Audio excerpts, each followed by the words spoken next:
పహల్గాం ఉగ్రదాడికి భారత్ ప్రతీకారం తీర్చుకుంది. ఆపరేషన్ సింధూర్ పేరిట ఉగ్ర స్థావరాలను ధ్వంసం చేసింది. క్షిపణులు, డ్రోన్లతో పాకిస్తాన్తో పాటు పాక్ ఆక్రమిత కాశ్మీర్పై ఆపరేషన్ సింధూర్ పేరుతో భారత్ బలగాలు విరుచుకుపడ్డాయి.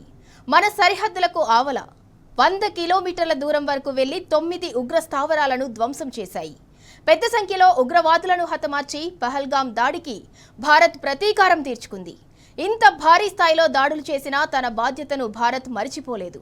ఎక్కడా పాక్ సైనిక స్థావరాలపై గాని, పౌరుల నివాసాలపై గాని దాడి చేయలేదు. ఉద్రిక్తతలను రెచ్చగొట్టే చర్యలకు పాల్పడలేదు. ప్రపంచానికి ముప్పుగా ఉన్న ఉగ్రవాద మూకలను పెకిలించటానికే ప్రాధాన్యమిచ్చింది. కానీ పాకిస్తాన్ మాత్రం భారత్పై దుష్ప్రచారానికి దిగింది. సామాన్య పౌరులు చనిపోయారని, భారత్ నిబంధనలు అతిక్రమించిందని అసత్యాలు ప్రచారం చేస్తోంది. ఈ నేపథ్యంలో ఆపరేషన్ సింధూర్పై భారత్ మరోసారి క్లారిటీ ఇచ్చింది.